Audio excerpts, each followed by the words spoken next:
Hello everyone. First of all, I want to thank everyone who's been supporting my channel. Last video garnered about 180 views, and I'm very proud of all the work that you've all put into sharing the videos, letting your friends know about it, etc, etc. Thank you so much. I just want to talk about this new dimension that has happened, a very disturbing trend that is going on Twitter.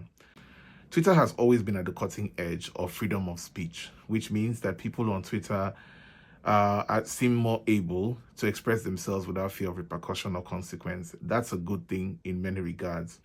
Now, right now that Elon Musk has taken over Twitter, it seems that those days have come back where people are free to say whatever they want and should not expect any consequence. And there's no censorship of any sort. Hateful comments can put people in danger, because once you put a thought out there, it can actually societal views for and against groups of people. And so that's why it's very troubling that this conversation around tribalism in Nigerian politics is happening. I've always wondered why Nigeria is so tribal focused. It's a good thing and a bad thing. It's one thing when you celebrate culture and you identify with your roots. It's another thing when you poison your heart into believing that other tribes are not as good or that your tribe is superior to others. Our inability to draw the line as a society is why the laws are in place against divisive, hurtful, and dangerous comments, especially those that try to dehumanize one tribe. The conversations that I have seen on tribe are therefore very troubling. The fact that they are fanned by politicians has brought a very new element into our political discourse. In times past, even when we do not discuss critical issues such as the economics and security, and things that impact all of us, we jointly condemned anyone who tried to divide us by telling us that we should hate each other. That was usually where Nigerians drew the line. While I'm all for young people who are not interested in politics, it's important to share the warning that this is a slippery slope. My view is tribalism conversations are important to have, and I do not believe they're things that we should not address. This is 2023.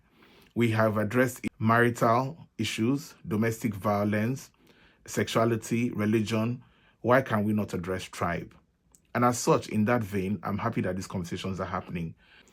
However, we must remember that society is not just made up of us, the educated, the exposed, and those who have good intentions. We always have the vulnerable and the mischievous.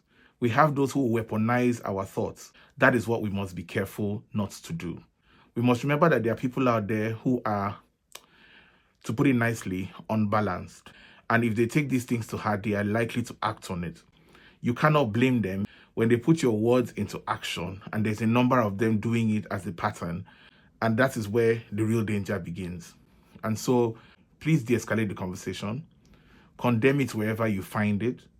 I'm very surprised and disappointed that people who are older, more exposed, wiser, well-traveled are joining to fuel this hatred. It's condemnable that you will join them to fan the flames just for political gain. What you say matters. And I'm hoping that at some point, this bitter, dark cloud that is hanging over this next generation of political leaders comes to an end. Thank you very much for watching. See you next time. Cheers.